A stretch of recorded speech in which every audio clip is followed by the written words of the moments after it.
കലീന വാതിലോർക്ക്. കലീന കലീന കലീന വാതിൽ തുറക്ക്.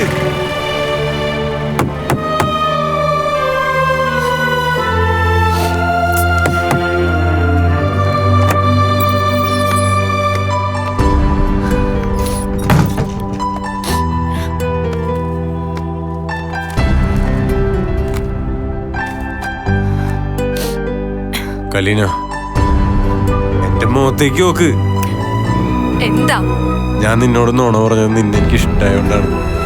എനിക്കൊന്നും കേക്കണ്ട. ജോസ്മോൻ പോ. നീ തല്ലിക്കോ എന്നെ, തല്ലിക്കോ. കലീന. ജോസ്മോനെ, നീ വിചാരിച്ചാണ് കല്ല കാര്യങ്ങള്. നമ്മൾ തമ്മിൽ ഒരുമിച്ച് ജീവിക്കാന്ന് പറയുന്ന ഒരിക്കലും നടക്കില്ല. അഥവാ നീ നടന്നാൽ തന്നെ അതൊരുപാട് നാൾ ഉണ്ടാവുകയില്ല. നിനക്ക് പറഞ്ഞ മനസ്സിലാവില്ല. കലീന, അസുഖമില്ലാന്ന് പറഞ്ഞ് സന്തോഷിക്കല്ലേ വേണ്ട. നീ സന്തോഷിക്ക്, ഞാൻ നുണ പറയില്ല, സത്യമായിട്ടും. എനിക്ക് നീ പറയുന്ന ഒന്നും കേക്കണ്ട. കലീന